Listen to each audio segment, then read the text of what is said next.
Oke, kita mulai. Assalamualaikum warahmatullahi wabarakatuh. Waalaikumsalam warahmatullahi wabarakatuh. Waalaikumsalam warahmatullahi wabarakatuh. Alhamdulillah, kita ketemu kembali di mata kuliah pemrograman bahasa rakitan. Di pertemuan perdana kemarin kita sudah mengenal bahasa pemrograman rakitan yang mengarah ke mikroprosesor, yang identik ke mikroprosesor, dan sekelumit sejarah dari mikroprosesor sendiri sampai mengambil ada mikrokontrol, dan kita memutuskan untuk mengambil jenis yang akan kita terapkan di bahasa pemrograman rakitan ini dengan mikrokontrol dari jenis keluarga MCS 51. Kemarin ada sedikit tugas baca, mungkin teman-teman mahasiswa semua ya sekelumit mungkin membuka mengenai, semoga saja sudah membuka mengenai apa sih mikrokontrol MCS 51 itu, atau kalau lebih spesifikasinya di seri AT89C atau S51 atau 52. Semoga sudah sedikit membaca, jadi di sini nanti kalau ketemu yang kurang paham segera ditanyakan saja sambil kita jalan, sambil kalau ada pertanyaan mohon diinterupsi saja. Tuh. Di pertemuan 2 ini kita akan bahas lebih ke arsitekturnya mikrokontrol.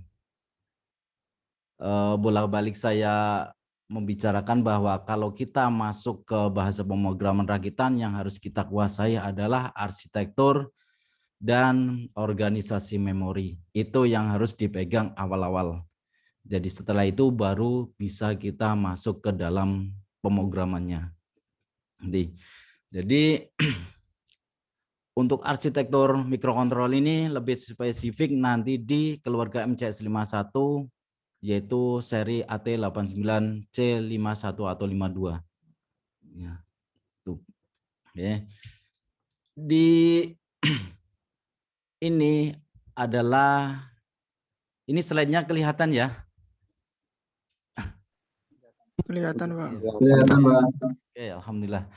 Jadi arsitektur mikrokontrol MCS 51 ini seperti pembahasan awal bahwa di dalamnya ada beberapa jenis yang pasti adalah di dalamnya harus ada CPU-nya. Kemarin kalau arsitektur dari awal konsep arsitekturnya itu kan dulu kemarin pertemuan pertama kan ada memori yang dia itu ada ini memori data dan memori program, di situ ada alunya atau aritmatiknya atau CPU-nya, dan baru ada I/O-nya, input dan outputnya. Nah, ini adalah konsep atau dasarnya dari arsitekturnya. Nah, kalau dikembangkan ke dalam mikrokontrol, kan ini akan digabungkan menjadi satu. Jadi di dalamnya sebuah arsitektur mikrokontrol ini pasti di dalamnya itu ada CPU-nya ada pasti, terus ada memorinya. Di dalam memori itu sebenarnya kan kalau di tingkat SMA atau SMP mungkin kita selalu yang buat pengenalan itu memori itu ada jenisnya memori, ada ROM, ada RAM, dan yang pasti ada ROM dan RAM, read only memory atau random access memory. RAM itu random access memory ya. Oh iya. ROM itu read only memory, dia itu hanya bisa membaca saja. Kalau RAM random access memory berarti dia itu acak dalam mengaksesnya. Tapi kalau lebih dijabarkan lagi, turunannya itu sebenarnya banyak. Turunan dari ROM dan RAM. Dan kalau ROM ini kan fungsinya sebenarnya untuk memori programnya, untuk menyimpan sebuah programnya nanti. Nah, Kalau dalam bentuk arsitektur mikrokontrol, dia itu akan nanti diterbentuk pada namanya flash memory, flash PROM memory. Jadi flash untuk seperti di flash, PROM-nya programmable read only memory. Jadinya biasanya dinamakan dengan flash PROM.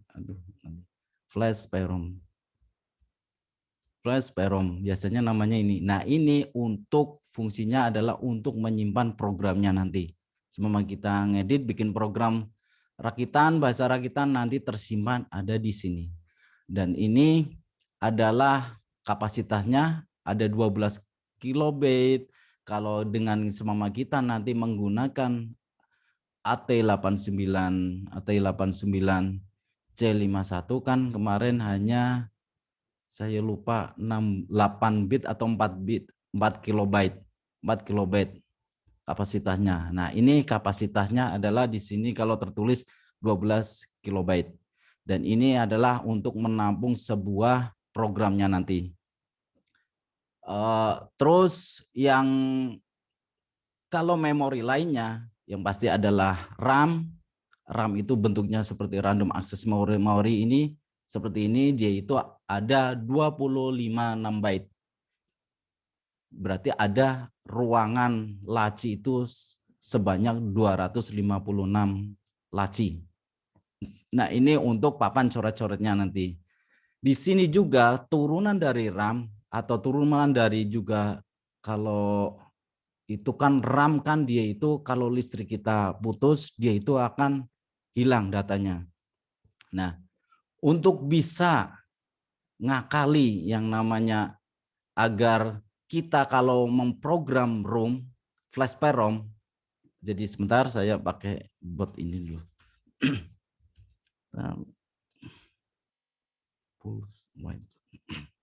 Oke.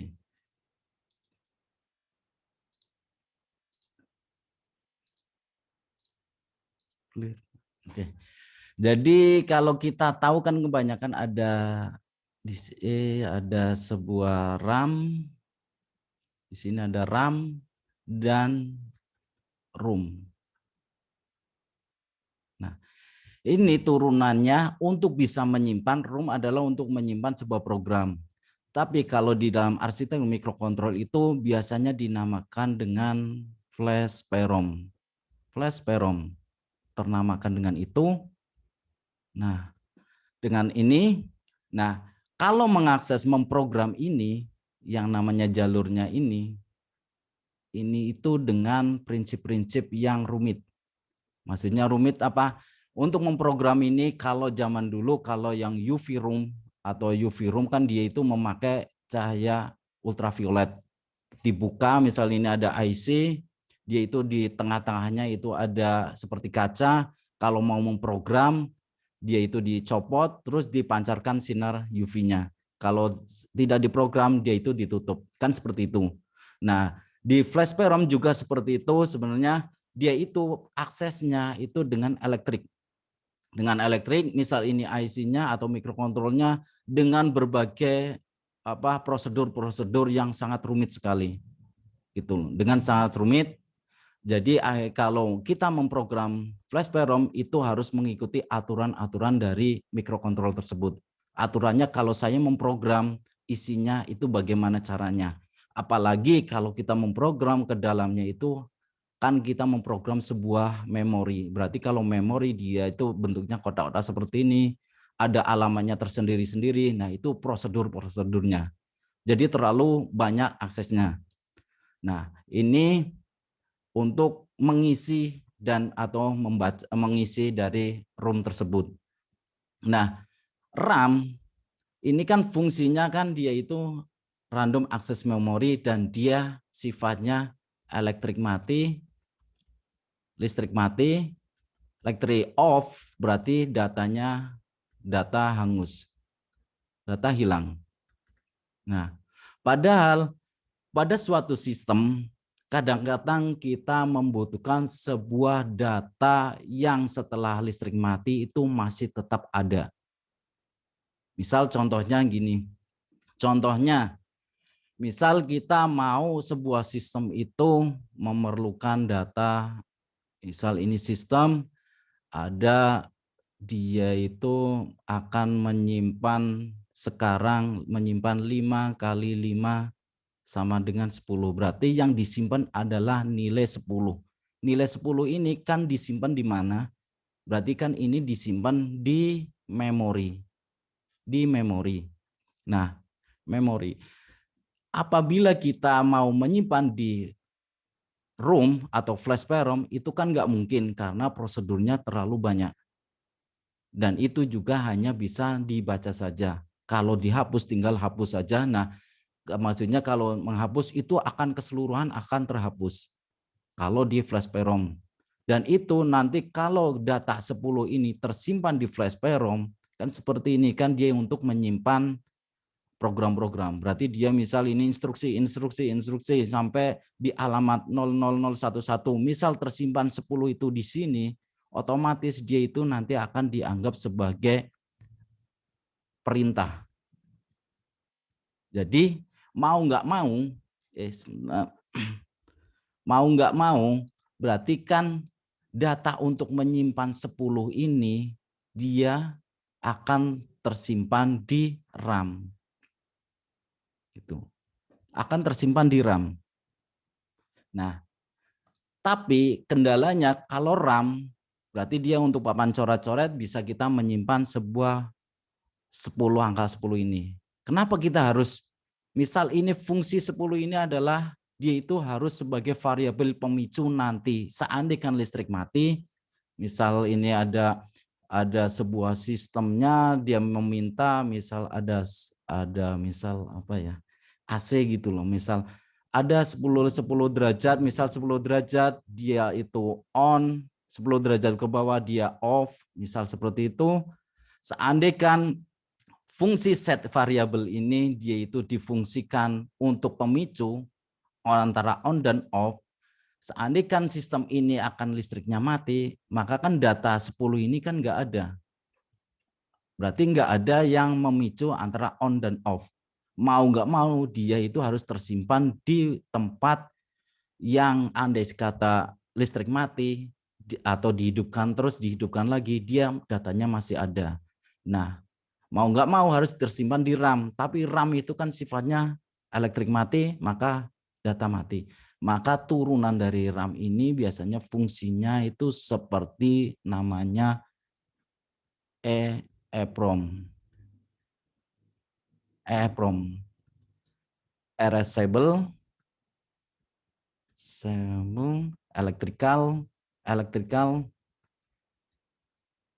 electrical programmable memory, read only memory.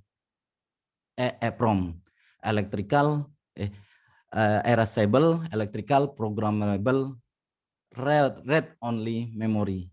Itu. Jadi ada istilah RAM EEPROM.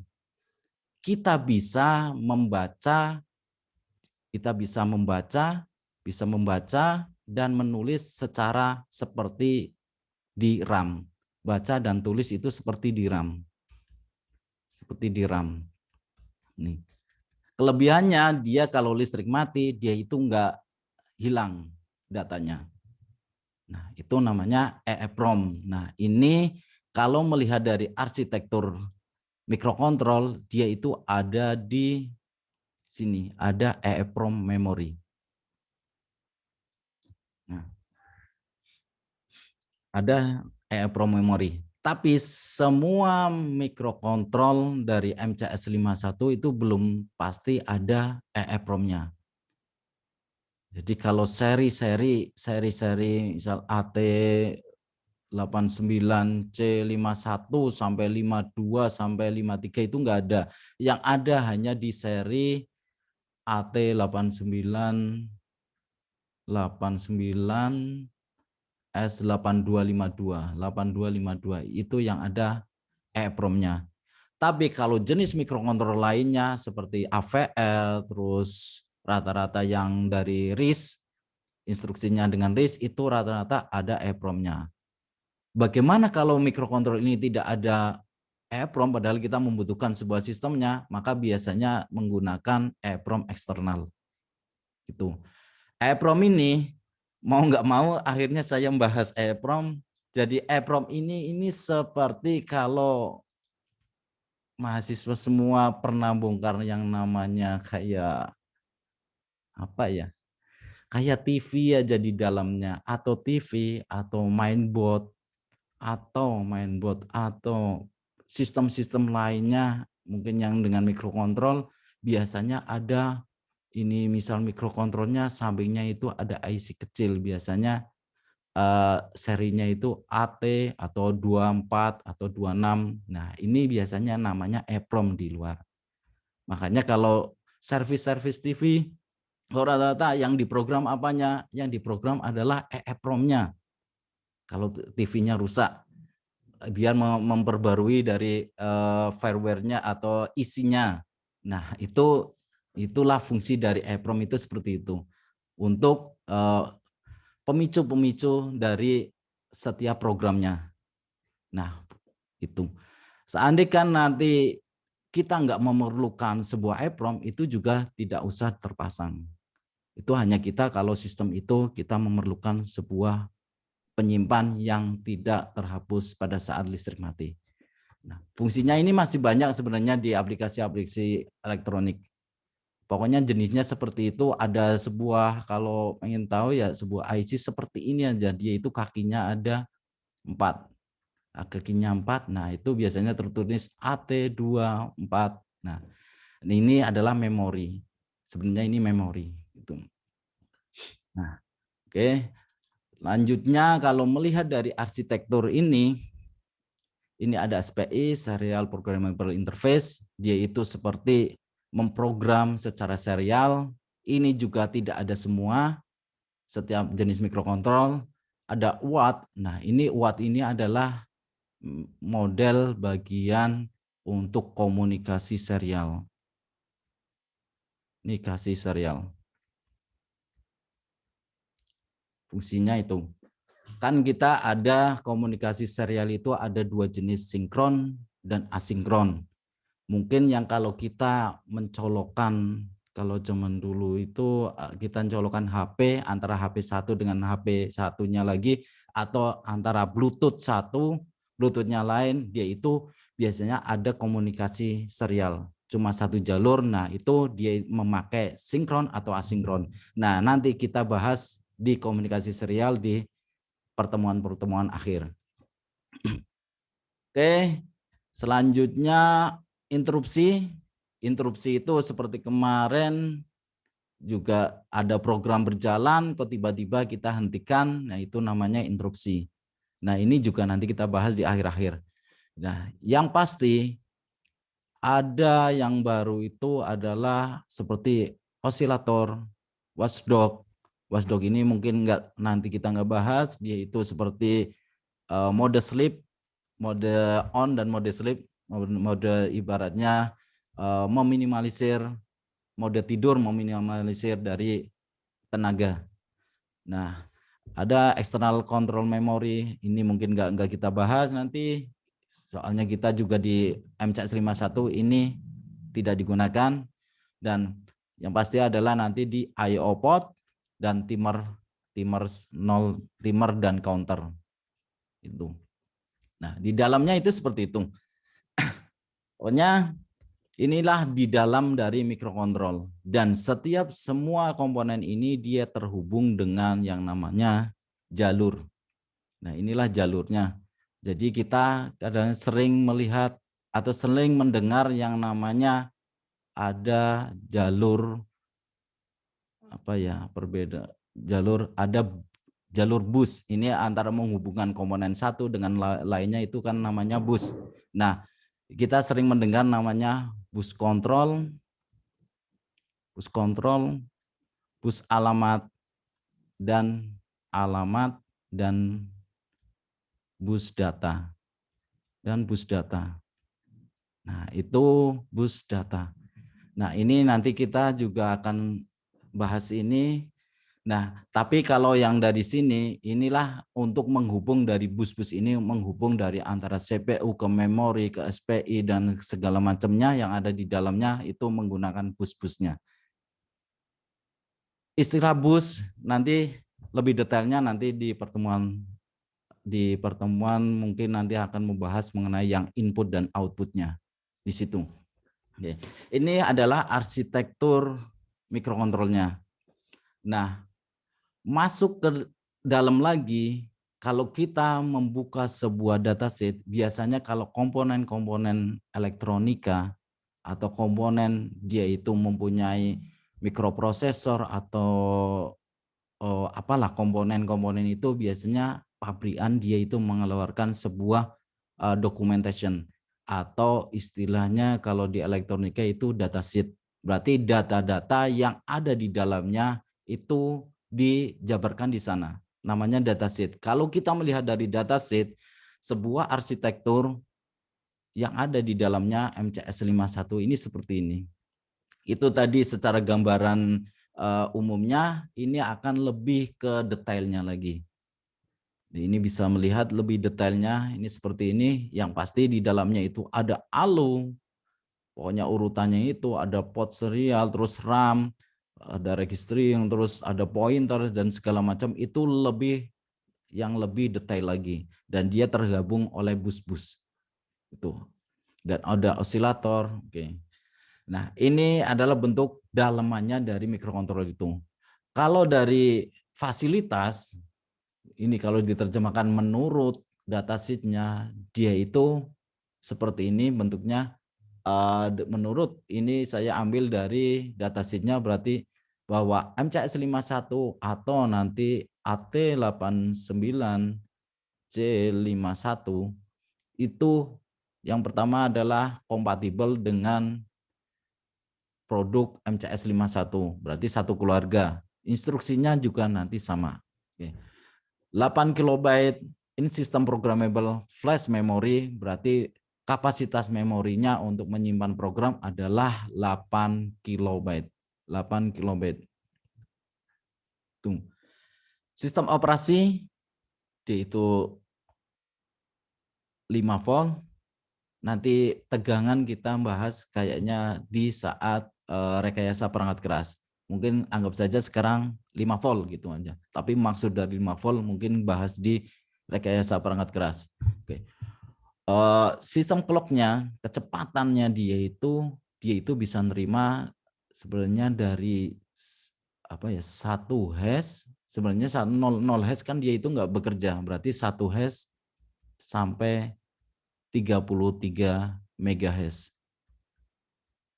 Ini apa? Ini adalah clock yang sering kalau kita berkecimpung di mikroprosesor atau komputer, kita akan ketemu biasanya clock, overclock, apa-apalah clock. Nah, ini adalah kecepatannya. Nanti yang paling kita akan bahas di sini juga pada pertemuan kali ini. Terus ada 3 level program memory clock. Ini adalah untuk mengunci seandainya 3 level program pengunci. Jadi semama kita memprogram mikrokontrol, sudah diprogram, itu nanti penguncinya ada 3 level. Jadi itu tidak memungkinkan seseorang untuk mengcopy dari software yang kita tanamkan, itu meminimalisir untuk di-copy. Itu kan sebenarnya bisa seandainya ada mikrokontrol punya orang, misal ada satu sistem itu misal gini, ini ada sebuah sistem, semua di dalamnya itu berotak MCS 51, ini kita bisa copot, terus kita masukkan ke dalam alat untuk membaca atau memprogramnya ini membaca, ini nanti bisa di-copy akan menjadi bentuk file hexa. Itu bisa. Tapi kalau kita dikunci dalam program pertama kali kita kunci, otomatis kita kunci otomatis nggak bisa dibaca atau dibikin sebuah file hexa. atau tidak bisa digandakan lagi. Berarti terkunci. Oke, selanjutnya RAM. Nanti sambil jalan RAM, kecepatan, terus I/O, 3 level container counter, dan selanjutnya. Mungkin ini kurang dipelajari sama kita nanti. Berarti yang intinya kita mengenai cara kerjanya aja dulu di MCS 51. Ini fasilitas semuanya. Mungkin kita jangan pelajari dulu daripada nanti kebanyakan. Oke. Jadi ini adalah fasilitas yang ada di MCS 51. Nih. Ini dalemannya. Terus kita lihat tarik ke depan bahwa ini adalah bentuknya. Ini adalah bentuknya, bentuk fisiknya. Bentuknya seperti ini. Jadi sebenarnya sebuah mikrokontrol itu ada beberapa seri pack-nya, istilahnya seri jenis bentuknya. Jenis bentuknya sebuah mikrokontrol ini seperti bentuknya seperti ini. Kalau DIP, namanya DIP, dia itu seperti yang IC ini, kakinya banyak. Dan ada juga jenis yang PLCC, dia itu bentuknya agak seperti kotak-kotak seperti ini, agak besar sih. Nah, yang lebih kecil lagi, yang paling kecil itu TQFP, bentuknya seperti ini. Dan semua kemampuan, arsitekturnya, terus fasilitas itu sama semua. Tuh. Ini sama semua dari tiga jenisnya. Ini cuma yang membedakan adalah bentuknya. Kalau bentuk ini yang deep ini kan dia itu besar. Sebentar, tak ambilkan contoh.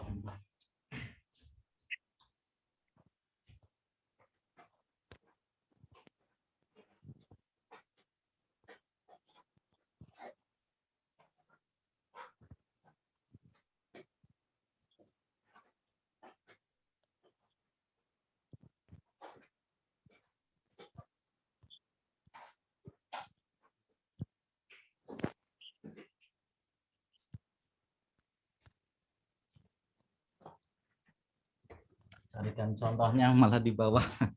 Ya udah, ini bentuknya aja kira-kira seperti itu. Nanti tak gambarkan besok, mungkin contohnya tak kasih tahu mengenai contoh bentuk-bentuknya. Yang pasti bentuknya itu ada 3, PDIP, PLCC, TQFP. Kalau kita melihat dari konfigurasi setiap bloknya itu sama saja semua.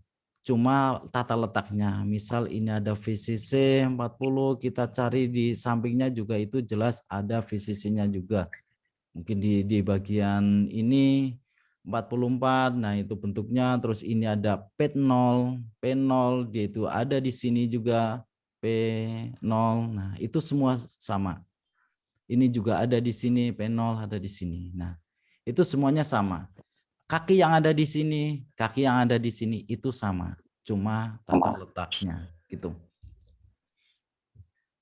Yang pasti kalau kita bermain dengan mikrokontrol ini, yang pasti harus tahunya bukan seri kaki nomor berapa, tapi adalah ininya, pot-potnya. Ini pot apa gitu. Oke. Nah, kalau ini tak gabungkan dengan ini bentuk fisik dan dengan bentuk arsitektur, ini sama, bentuknya seperti ini. Jadi kalau di sini ini adalah arsitekturnya, ini bentuk arsitekturnya, ini arsitekturnya, terus kalau ini adalah bentuk nyatanya. Nah, kita lihat bahwa kalau di sini ada pot 0 misal gitu, ini juga nanti sama dengan ini.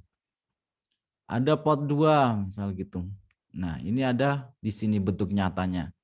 Ada pot 3 dan osilator misal ini, dia itu bentuknya ada di sini. Nah, itu seterusnya sama. Berarti antara arsitektur dan bentuk fisiknya itu sama. ada ale dan segala macamnya ini sama. Itu dalamannya dan per kakinya. Yang pasti yang kita harus kuasai nanti adalah di setiap kakinya ini. Fungsinya buat apa. Setelah itu baru kita bisa memprogramnya. Jadi kalau misal kita akan mengakses sebuah kaki ini aja gitu. Dengan program misal ada sebuah set atau clear P1.1 atau P1.0 set. Nah, itu akan mengakses dia itu akan merujuk ke port 1.0 menjadi tinggi, atau clear port 1.1 itu akan menjadi clear atau menjadi 0 port 1.1. Nah, itu cara mengakses mudahnya seperti itu. Cara mengaksesnya. Ini dalam bentuknya disamakan dengan arsitekturnya. Nah, langsung masuk ke dalam setiap potnya. Apa sih pot itu? Pot itu sama saja seperti antarmuka. Jadi pot itu seperti antarmuka berarti sama dengan antarmuka atau interface, yaitu untuk berkomunikasi antara mikrokontrol dengan dunia luar. Gitu. Atau kalau di komputernya itu seperti kalau itu kan ada namanya USB kalau di komputer, atau kalau komputer zaman dulu itu ada COM9, ada COM25. Kalau ini 25 biasanya masuk ke printer.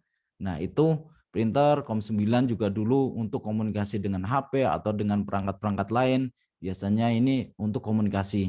Atau kalau sekarang lebih universal lagi dengan USB. Bisa terhubung kemana-mana. Ini juga bisa mewakili dari COM9 dan COM25. Nah, itu kalau di komputer sekarang. Dan untuk berkomunikasi kalau di mikrokontrol itu menggunakan pot namanya. Pot atau P. Ini adalah antarmukanya. Kalau USB, COM9 dan COM25 adalah antarmuka untuk komputer dengan dunia lain, dunia luar. Itu. Jadi yang pasti di dalamnya itu banyak pot-potnya. Nah, yang paling kita tahu adalah nih mulai dari awal. Ini ada VCC. VCC adalah yang nanti terhubung dengan power supply atau listrik. Jadi kalau tak gambarkan seperti ini. Kalau tak gambarkan keseluruhan, ini adalah mikrokontrol. Nah, pot yang paling 40 biasanya itu kan kaki-kaki banyak. Kaki banyak, mulai ini 1 sampai ini 19, ini 20 sampai 40. Ini 20 ya, 20, 21 sampai 40. Ini adalah VCC. VCC, dia itu harus terhubung dengan tegangan 5 volt. Berarti ini bisa dihubungkan seperti arus atau tegangan seperti di universal USB. USB itu kan juga 5 volt. Nah, ini bisa dihubungkan ke sana. Berarti intinya bahwa mikrokontrol ini dia bisa bekerja di 5 volt. Oke. 5 volt ini dia itu bekerja 5 volt, turun ke bawah itu ada pot 0, namanya pot 0. Nah, pot 0 ini dia itu karena kita berhubungan dengan yang namanya 8 bit. Nah, 8 bit pokoknya kita akan berkecimpungnya apa-apanya itu 8888. Karena kita urusannya 8 bit, mikrokontrol ini ada 8 bit, maka di sini kalau pot 0 itu ada 8 pot yang mewakili. Pot 0 Ada port 01, 00, 01 sampai port 07. Ini fungsinya buat apa? Fungsinya ya seperti tadi, buat antarmuka. Untuk antarmuka berarti berkomunikasi antara mikrokontrol dengan dunia luar. Dia itu bisa sebagai input atau output. Maksudnya input output. Nah, kalau ini mikrokontrol mau mengakses sebuah LCD berarti kan dia itu akan output. Kalau input berarti dia seperti ada sensor atau sebuah tekanan keyboard. Nah, itu kan sebagai masukannya sebagai input. Nah, ini port 0 ini bisa menjadi input atau output. Input atau output. Nah, ini adalah port 0 dan port 2 ini langsung masuk ke port 0, ke port 1 aja, ke port 1 dulu. Jadi port langsung menuju ke port 1. Port 1 juga ada input P1, input dan output. I/O bisa sebagai input dan output. Dan sebenarnya semua port ini itu bisa sebagai input dan output, sebagai masukan dan keluaran. Cuman nanti ada spesialis sendiri bahwa port ini dia akan lebih spesialis kemana selain sebagai input dan output. Bisa digunakan untuk apa? Mungkin untuk komunikasi atau sebagai timer dan counter. Nah, itu spesialnya nanti. Jadi yang pasti adalah setiap port ini dia itu mempunyai bisa digunakan untuk port input dan output. Oke.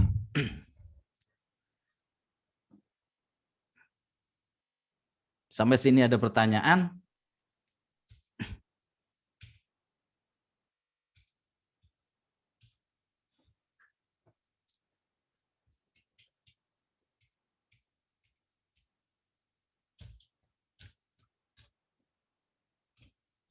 Oke, kalau nggak ada pertanyaan, jadi yang pertama kali yang harus pahami adalah antarmukanya ini, port input dan outputnya.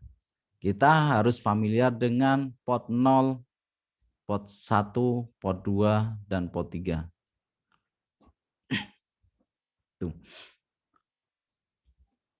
Nah, lebih spesifik lagi mengenai port, kita bahas dulu port atau pin-pinnya, port-portnya ini. Jadi sarana input dan output keempat port I/O itu pasti nanti adalah urusannya dengan 8 bit. Ada port 0, port 1, port 2, dan port 3. Masing-masing menggunakan 8 pin karena 88. Kita urusannya dengan 8 bit berarti dia itu 8.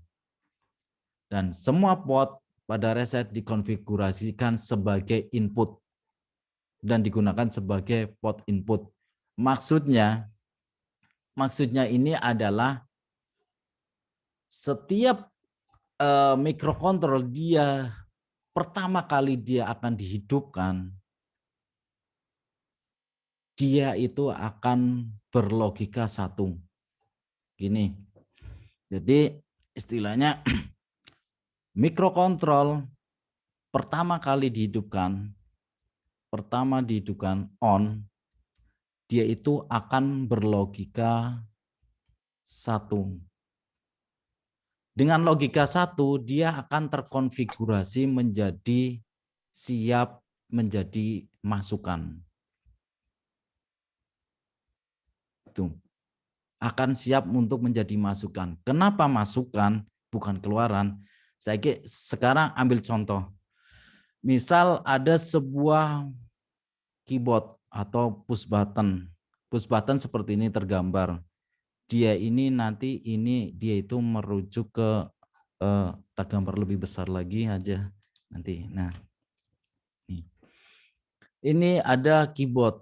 Dia tertekan, dia menekan seperti ini konfigurasinya. Berarti kalau keyboard itu ada dua. Kalau switch kan dia itu bentuknya mengkonsletkan atau menghubungkan antara bagian A dan bagian B. Nah, ini juga ya.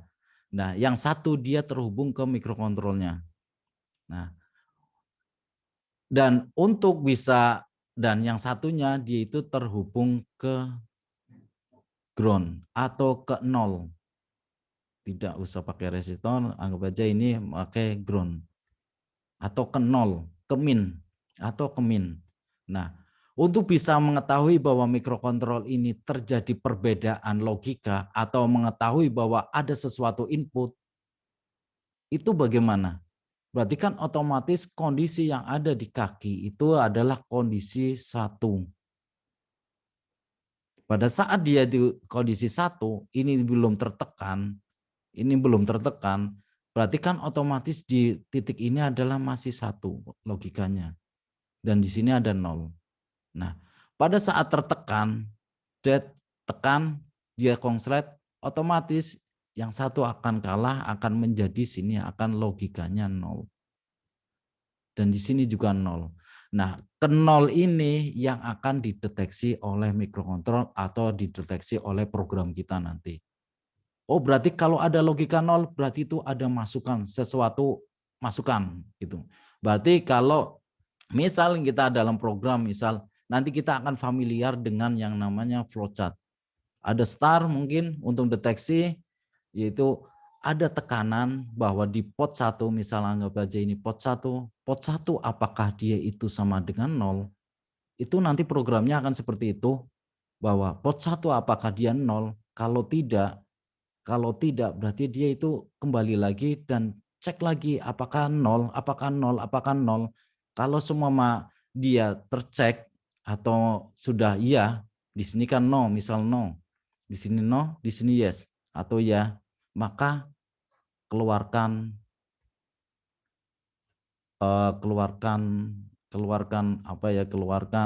bunyi misal gitu. Keluarkan bunyi. Oke. Nah, makanya untuk mendeteksi ini dia itu akan melihat terus gimana apa 0 apa 0 apa 0 apa 0. Pada saat tertekan dia itu kan 0 berarti akan 0 berarti itu akan menjadi sebuah sinyal masukan. Nah, itu untuk mendeteksinya. Makanya kalau di sini adalah semua pot pada saat reset pertama kali tegangan dia dimasukkan, plus pertama kali masukkan dia itu akan berlogika 1. Dengan berlogika 1 maka dia itu akan siap menjadi pot masukan input. Kalau ini di mikrokontrol ini seperti ini. Dia itu reset, dia siap menjadi masukan karena langsung logika 1. Tapi kalau nanti di Arduino setiap dari program itu nanti tergantung dari konfigurasi inisialisasi kita menyiapkan data-data itu mau sebagai masukan atau inputan gitu. Jadi kalau di Arduino, kalau tadi adalah awal misal seperti ini, kalau ini flowchartnya seperti ini, flowchartnya adalah seperti ini tanpa ada konfigurasi awal. Tapi kalau di Arduino nanti di start sebelum masuk ke pertanyaan dia itu mengkonfigurasi dari inputannya. Misal P1 jadikan high. Berarti high itu sama saja dengan siap jadi input. Kalau tanpa diinisialisasi, dia itu akan menjadi netral atau mengambang antara input dan atau menjadi output. Sehingga kalau diteruskan program itu, dia itu tidak akan bekerja. Itu. Baru di sini kalau semua sudah di high, berarti dia sebagai input, baru di sini ada pertanyaan, apakah P1 itu sama dengan 0? Kalau iya, baru dia itu melanjutkan program. Kalau enggak, berarti dia itu akan balik terus muter. Nanti kita terbiasa dengan flowchart kalau sudah masuk ke pemrograman. Sebenarnya sebelum kita masuk pemrograman, kita juga sudah harus terbiasa dengan flowchart. Karena kalau kita sudah tahu flowchart, dengan berarti seperti itu kita sudah tahu algoritmanya seperti apa, tinggal baru kita mencari terjemahannya. Terjemahannya itu maksudnya adalah bahasa pemrogramannya. Itu.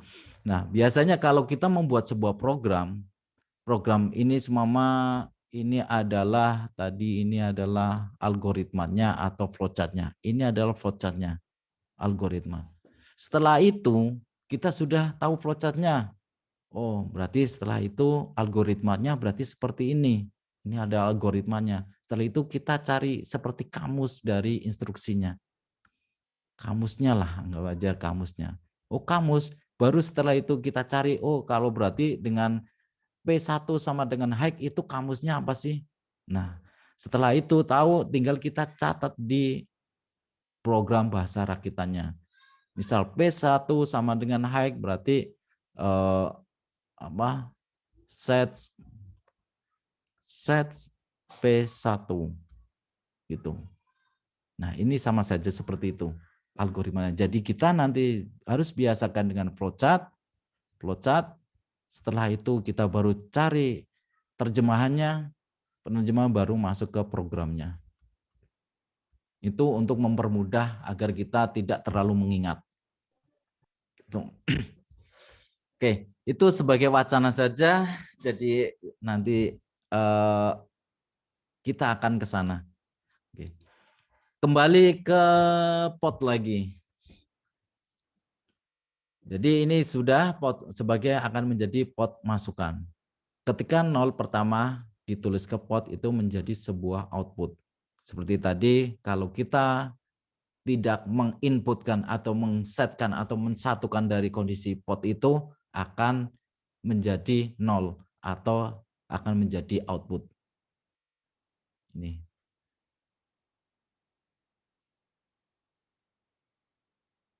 Nah, untuk mengkonfigurasi kembali sebagai input, seandainya dia ditulis menjadi 0, 1 harus dikirim ke pot atau dengan cara diprogram. Menggunakan program nanti. Jadi kondisi setiap pot itu kita bisa memprogramnya kondisi mau high atau mau low, atau 1 atau mau 0. Itu. Ini sifat dari setiap potnya. Sifat umumnya seperti itu.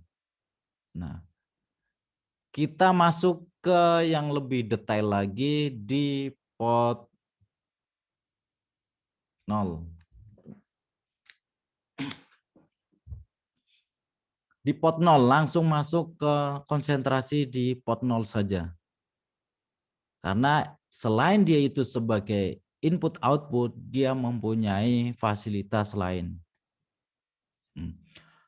Pot 0 dapat digunakan untuk input dan output. Oke, selain setiap pin harus dihubungkan secara eksternal ke resistor pull up 10 kilo ohm. Maksudnya nanti hal ini karena fakta bahwa pot 0 adalah drain terbuka, tidak seperti pot 1, pot 2, dan pot 3. Ini beda dengan pot 1, pot 2, dan pot 3. Beda sendiri. Open drain adalah istilah yang digunakan untuk MOS chip dengan cara sama seperti kolektor terbuka digunakan untuk chip TTL. Kalau mau terangkan seperti ini jadinya. Yang namanya drain, open drain, itu seperti ini sebenarnya. Perbedaan antara closed drain dan open drain ini saya gambarkan seperti ini. Ini masuk ke rangkaian elektronik ya. Semoga saja buat wacana saja. Ini. Jadi kalau open drain berarti ada sebuah rangkaian. Ini ada yang kalau elektronik ini namanya transistor. Dan ini namanya ada sebuah, nah ini outputnya, ini output, ini input. Nah ini adalah sebagai tegangannya plus ini. Ini adalah closed drain. Ini kalau diterjemahkan sebenarnya ini akan kalau kita masuk ke teknik digital, dia itu seperti gerbang NOT. Ini sama saja gerbang NOT isinya adalah ini. Kalau kita masukkan gerbang not ini tanpa cenderung. Nah, kalau 1 berarti dia akan menjadi 0, atau sebaliknya akan 0 berarti outputnya akan menjadi 1. Itu di teknik digital. Ini jadi di dalamnya itu seperti gerbang not. Nah, yang jelas yang kita lihat adalah bahwa 1 berarti kalau kita tarik di sini 1 berarti di sini ada 0. Apa sih bedanya dengan open drain? Nah, kalau open drain dia itu bentuknya sama. Kita lihat bahwa dia bentuknya sama seperti ini, cuma dia itu langsung ke output. Bedanya apa? Bedanya adalah di titik ini. Tidak ada resistor yang menuju ke tegangan power supply. Gitu. Atau lebih detailnya tak gambar lagi, jadi seperti ini tak gambar ulang, dia itu bentuknya seperti ini, cuma dia output tidak ada resistor yang ada di dalamnya. Ini tidak ada, tapi ini inputnya. Itu.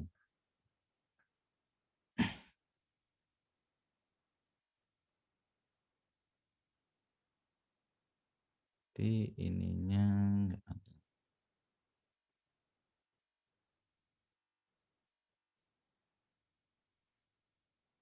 Oke. Ini bedanya ini. Jadi kalau di open drain dia itu bentuknya resistornya itu enggak ada yang ke atas.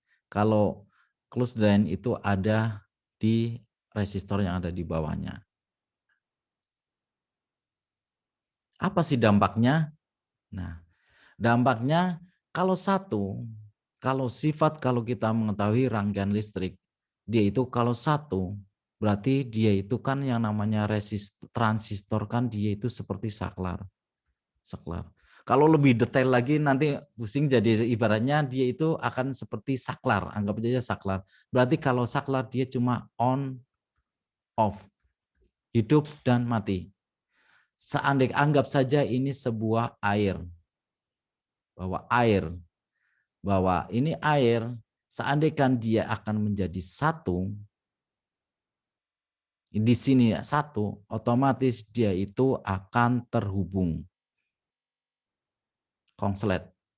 Dia itu antara titik sini akan konslet, atau ini biasanya ini saklar.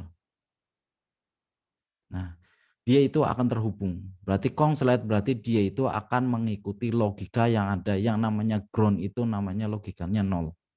Dia itu akan terhubung. Nah, kalau di sini 0, semama di inputan 0, dia itu tidak terhubung, otomatis dia itu akan 1 karena dia ngambil dari atas tegangannya. Akan menjadi 1. Nah, itu bedanya dengan close drain, dia itu sudah pasti logikanya. Sudah pasti, kalau enggak 0 dan atau 1. 0 atau 1. 0 atau 1. Nah, kalau open drain, dia itu tidak pasti. Karena gini, kalau kita logikan 1 di sini, berarti kan dia harusnya terhubung. Berarti dia itu akan logikanya 0. Nolnya juga 0 ngambang. Dan kalau kita kasih logika 0 di sini, dia itu akan terputus, otomatis dia itu enggak ada logika di titik ini. Makanya dia ngambang gitu. Nah, sebagai pengetahuan saja bahwa yang namanya logika 1 dan 0, kita kan sering bahas mengenai logika 1 dan logika 0. Itu apa sih? Gitu loh. Kalau secara kita lihat bahwa dari grafik, kita lihat cuma grafik seperti ini. Ini grafik biasanya tergambar seperti ini. Ada, kalau di atas ini adalah tegangannya atau V atau tegangan. Tegangan, dan ini adalah waktunya T. Nah, tegangan biasanya karena gini berhubungan, kalau logika dia itu mulai dari 0 volt sampai 5 volt. Nah, Kalau 1, dia itu akan logikanya 1 seperti ini, dia itu di atas, berarti tegangannya itu adalah 5. Nah, pada saat 0, dia itu tidak ada tegangan. Nah, itu bedanya. Jadi kesimpulannya kalau 5 itu sama dengan kalau 1, logika 1 itu sama dengan 5 volt dan logika 0 itu sama dengan 0 volt. Itu pastinya itu. Tapi kita ada juga kalau melihat grafik ini ada istilah logika ambang. Dia itu terbentuk pada saat di sini. Di tengah-tengah antara di sini, tengah-tengahnya. Kalau di tengah-tengah. Kalau logika, jadi ada satu lagi logika netral atau ambang. Bukan logika 1 atau logika 0. Nah, logika ambang itu di mana sih? Nah, kalau lebih detailnya lagi, ambang itu adalah 0,8 volt sampai 2,8 volt. Itu logika ambang, berarti di tengah-tengah ini 2,8, kalau di sini adalah 0,8. Nah, berarti 1 kalau lebih detailnya lagi, bahwa 1 itu bukan hanya 5 volt, tapi dia akan dimulai dari 2,8 atau 2,9 volt. Itu sudah dianggap 1, logika 1. Tidak pasti 5 volt harus 5 volt persis, itu enggak. Kalau terdapat kita ngetes logikanya itu cuma 3, berarti dia sudah masuk ke dalam ranah 1, logika 1. Atau dia itu 2, kalau 4,5 berarti dia logika 1. Berarti 0, kalau 0,2 berarti dia masih logika 0. Nah, logika 0 berarti 0 volt atau 0 sampai 0,8. Berarti mulai dari 0,8. Dari 0 sampai 0,8. Berarti kalau logika 1 dari 2,8 sampai 5 volt. Kalau ini 0,8. Tak detek.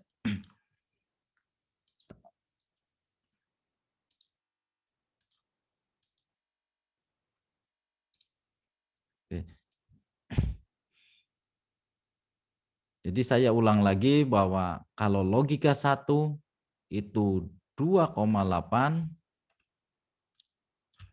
sampai 5, sebenarnya 5, berapa, tapi saya anggap di sini mulai dari 5 volt. Nah, kalau logika 0 dia itu ada 0 volt sampai 0,8 volt. 0,8 volt. Berarti logika ambang dia itu 0,8 sampai 2,8 volt. Berarti ini sekitar itu. Ini jadi ada logika 1, ada logika 0, dan logika ambang. Logika ambang itu yang tidak bisa diproses karena ragu-ragu mau masuk ke 1 atau 0. Tuh. Nah, dari sini kita bisa lihat bahwa setiap logika ini akan masuk ke dalam terjemahan tadi di pot kita. Seperti di pot tadi, pot 0 ada open drain dan close drain. Nah, di sini kan tadi kembali lagi di sini bahwa tadi kalau 0 berarti dia itu tidak ada tanpa logika. Berarti kan logikanya logika ambang. Logika ambang, tidak pasti gitu. Nah, itulah sifat dari pot 0. Makanya untuk bisa agar dia itu tidak ngambang, di eksternalnya itu dikasih sebuah resistor seperti ini. Misal ini di eksternalnya, nanti ini adalah mikrokontrolnya, ini adalah output dari pot 0-nya, pot 0, berarti di atasnya itu ada resistor. Dan yang terhubung dengan plus. Akan terhubung dengan plus. Ini bentuknya kalau diterjemahkan ke dalam rangkaiannya berarti dia itu akan berbentuk dipaksa. Yang ada di sini adalah transistor. Nah, ini outputnya berarti yang sini adalah ini yang ada di dalam mikrokontrol. Nah, yang di luar adalah ada resistornya di sini terhubung ke plus. Nah, dengan seperti itu akan memaksa bahwa pertama kali akan hidup, seandainya di sini ada 1, berarti di sini akan 0. Pasti. Kalau di sini 0 akan menjadi 1.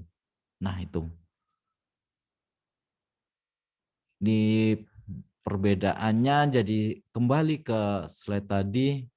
Nah, inilah beda dari open drain. Ini maksudnya seperti ini, makanya kalau di pot 0 atau kita lihat di sini bahwa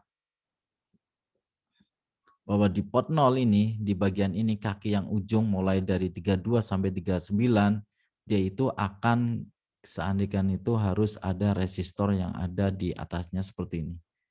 Nah, ini biasanya kalau kita berkecimpung di elektronik, sebagai wacana saja, dia itu terpacking menjadi satu. Namanya biasanya airbag. Airbag. Gitu. Bentuknya seperti itu. Oke. Ini sifat dari pot 0. Kenapa kok kalau pengen tak detailkan lagi, kenapa kok dia itu harus dibikin resistor yang ada di luar atau lebih repot? Kok kenapa kita repot-repot untuk membuat itu? Alasannya tadi biar logikanya tepat, pasti. Tapi kenapa harus pabrikan itu mengeluarkan itu? Nah, sebenarnya ini ada alasan yang lebih ini lagi. Lebih ibaratnya dia itu alasan yang lebih utama lagi. Kalau tak detailkan lagi, alasannya adalah dia itu akan untuk bisa mengakses semua IC yang dipabrikan. Jadi gini, catatan sebagai catatan bahwa semua tidak kebanyakan berarti kebanyakan IC itu kebanyakan chip atau IC itu setelah satu daya dimasukkan, setelah masuk satu daya on, dia itu akan berlogika satu. Kebanyakan seperti itu. Tapi ada yang tidak, IC itu tidak pada saat di on, dia itu juga akan berlogika 0. Nah, ini untuk bisa menggunakan IC atau chip yang berlogika on, setiap baru di on kan itu yang berlogika 0. Lebih detailnya sebenarnya ini semua ini mikrokontrol, dia itu untuk anggap saja dia untuk mengakses sebuah memori eksternal. Nah, dengan memori eksternal dia itu belum tentu dia memakai logika 1 setiap baru saja di on kan. Nah, ini untuk makanya pot 0 dia biasanya dikhususkan untuk mengakses memori eksternal. Memori eksternal.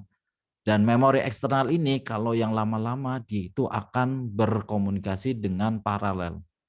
Jadi tidak serial. Kalau serial kan kita hanya memerlukan 2 jalur.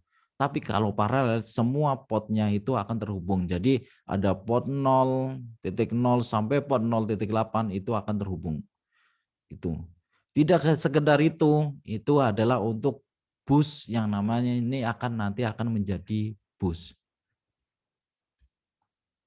Jalur-jalur ini untuk mengakses akan menjadi bus dan ini akan menjadi hanya bus data.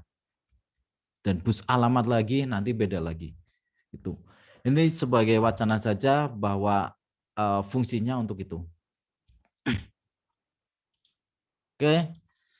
Ini masuk ke pot 0. Lain lagi kalau kita masuk ke ini masih pot 0. Nah, ini.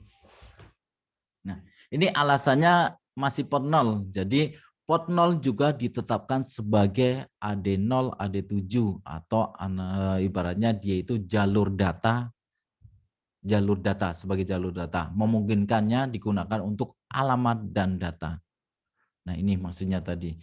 Saat itu menghubungkan mikrokontrol dengan memori eksternal, pot 0 menyediakan alamat dan data. gitu. Jadi kita seperti tadi saya singgung bahwa kita sering mendengar namanya bus data, bus alamat, bus alamat dan bus kontrol. Bus kontrol. Ini sering kita dengar, tapi inilah fungsinya seperti ini. Jadi di port 0 nanti bisa digunakan sebagai bus alamat dan bus data. Bus kontrolnya nanti beda lagi. Nah ini. Bus alamat, kalau dia itu nanti bisa terhubung seperti ini. Sebentar. Nah, dia bisa terhubung ke RAM, ke ROM, eksternal ya, yang eksternal bisa terhubung ke printer, disk, monitor, keyboard, dan lain-lainnya. Ini dengan cara yang paralel. Hitung. Dengan cara yang paralel. Jadi bukan yang serial. Bukan pakai USB apa-apa, bukan. Kita menggunakan komunikasinya yang dengan bus. Nah, kalau kita melihat ini ada RAM, ROM, printer, disk, dan lainnya. Kalau bus namanya bus alamat, berarti dia itu akan mengakses kemana sih alamatnya yang akan dituju. Misal saya pengen mengirim data 0011. Nah, ini datanya adalah 0011. Itu mau dimanakan, kemana gitu. 0011 ini saya mau tak kirim ke disk ini. Berarti akan ngirim ke sini. Disk, misal ke disk. Lah kok seandainya ada data dia itu 001 saya kirimkan segini, mana? Ke sini.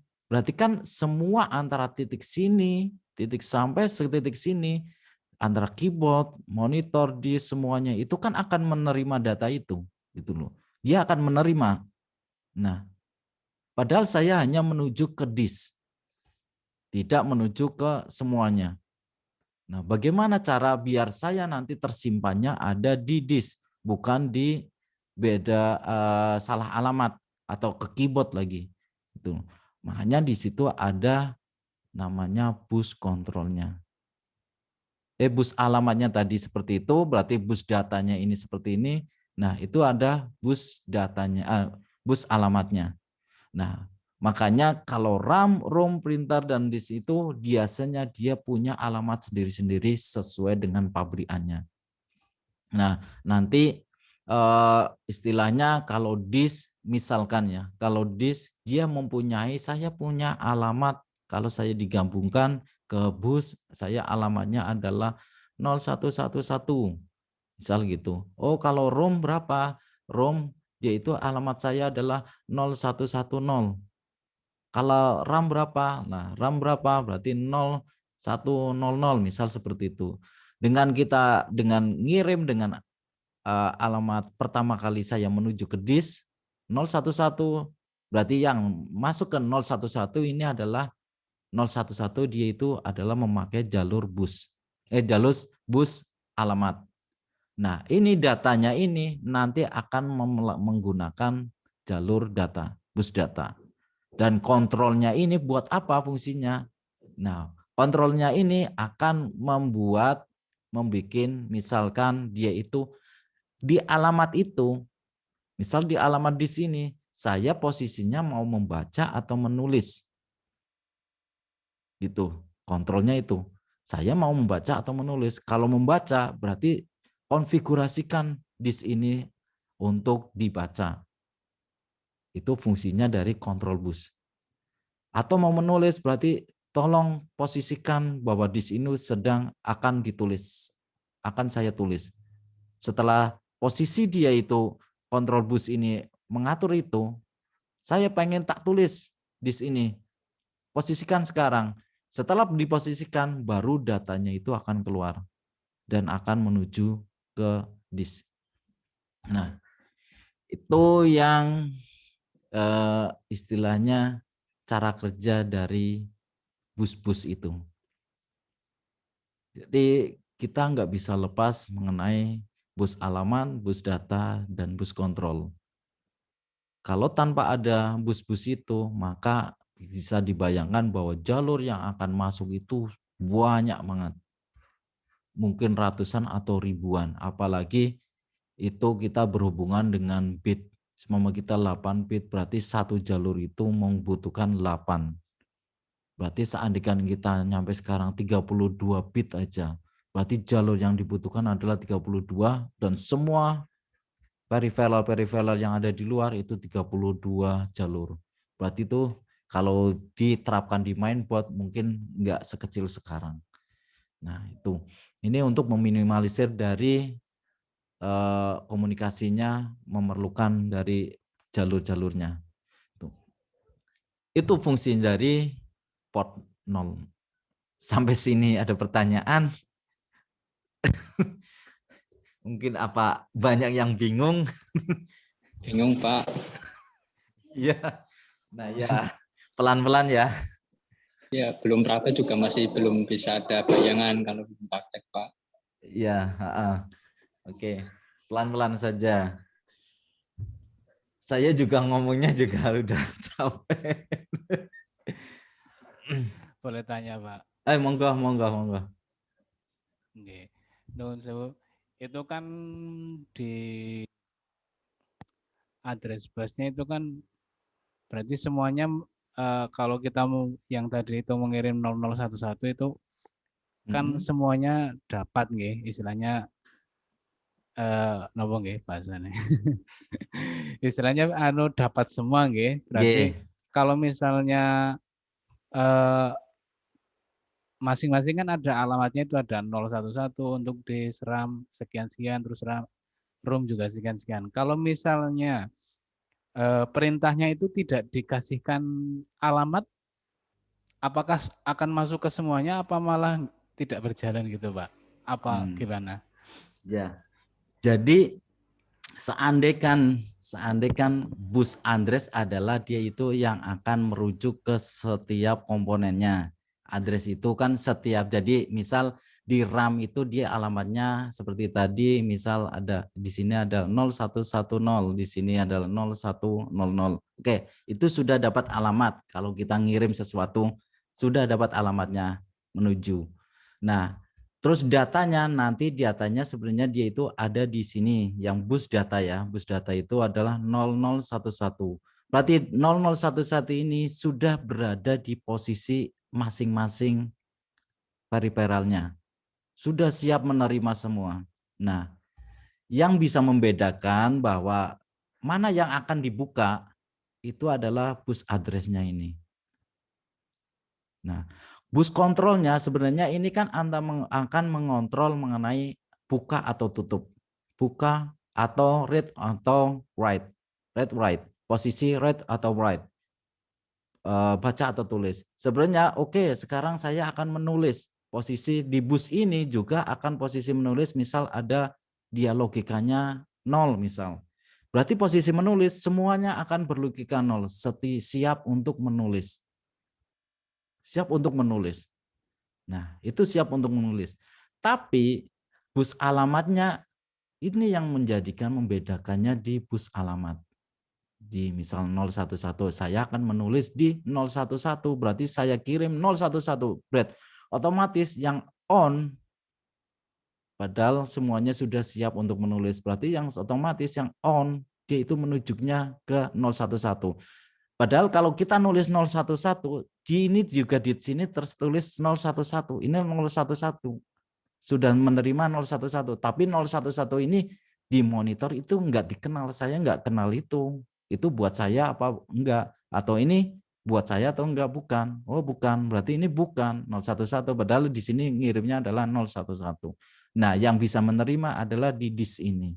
Makanya dia bisa membuka untuk write atau write-nya. Begitu alurnya. Bagaimana? Masih bingung? Ini lagi nanti kalau ketemu istilah yang lebih baru sekarang itu namanya I2C. Nah, ini kan kalau menggunakan ini address bus, dia itu kan tergantung dari bitnya. Misal dia itu 8 bit, di sini 8 bit, berarti dia itu jalurnya 8. Nah, ini juga 8. Ini juga 8 jalur. Berarti 8 jalur untuk semuanya. Ini sudah simple.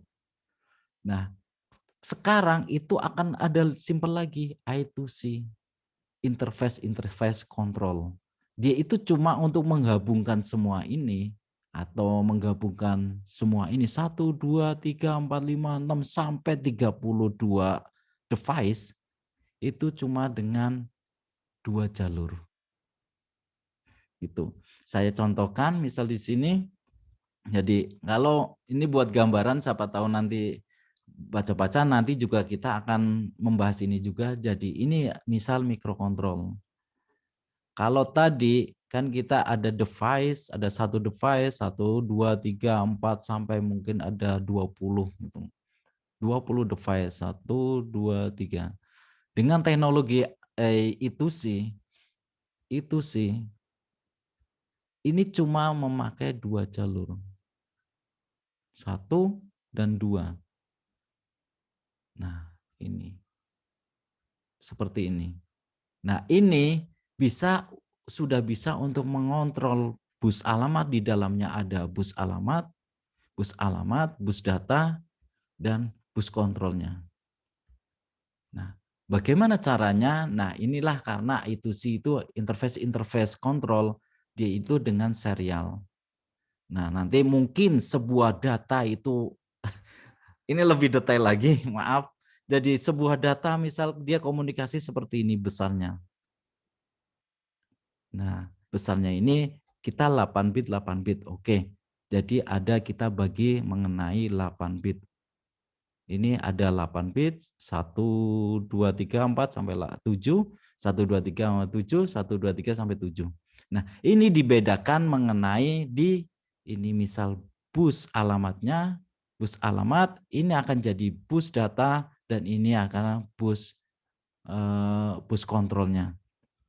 Bus kontrol. Nah, bus alamat berarti dia itu nanti misal setiap pabrik dia punya alamat sendiri-sendiri. Biasanya di digit pertama-tama. Misal ada 01101000. Nah, ini berarti dengan seperti ini, oh alamat device ini, misal device RTC atau device RAM lah, anggap aja RAM, misal RAM. RAM itu RAM pabrikan mana? Pabrikan mana? Pabrikan mana? Oh, jenisnya ini pabrikan ini. Oh, kalau pengen mengakses itu berarti dengan 0110 seperti itu. Nah, di belakangnya nanti selanjutnya adalah bus datanya. Bus data, datanya mau yang dikirim apa? Misalnya tadi 0110, oke, sudah terkirim. Terus di belakangnya lagi baru bus kontrol. Saya akan menulis atau membaca. Itu ini teknologi dari itu sih.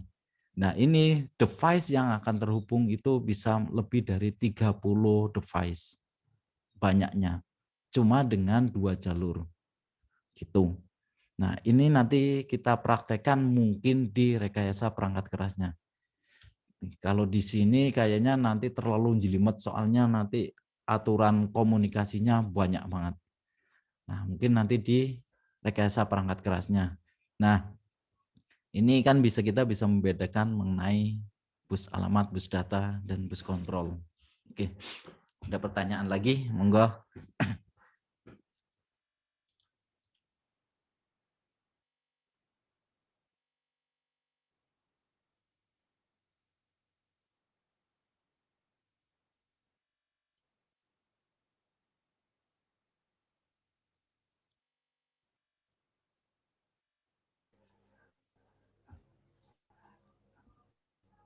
Punten Pak, mau Oke. tanya untuk contoh dari yang sudah menggunakan I2C untuk Contohnya, perangkat gitu Pak.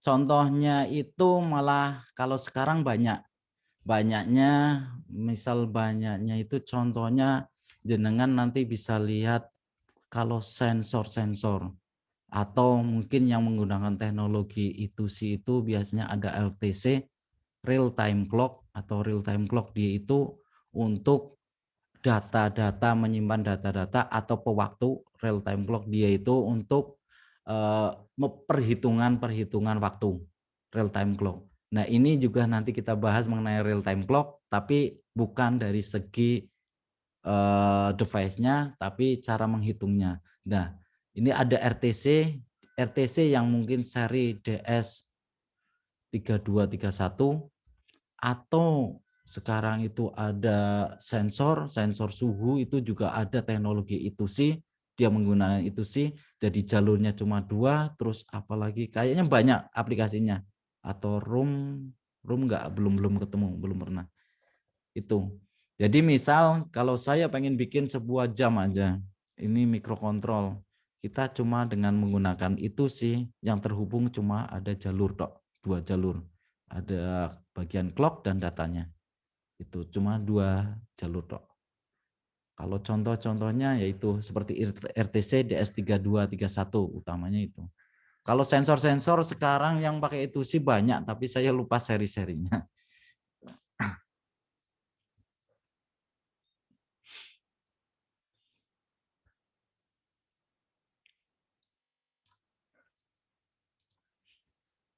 Oke. Bagaimana? Ada pertanyaan? Sudah mau maghrib?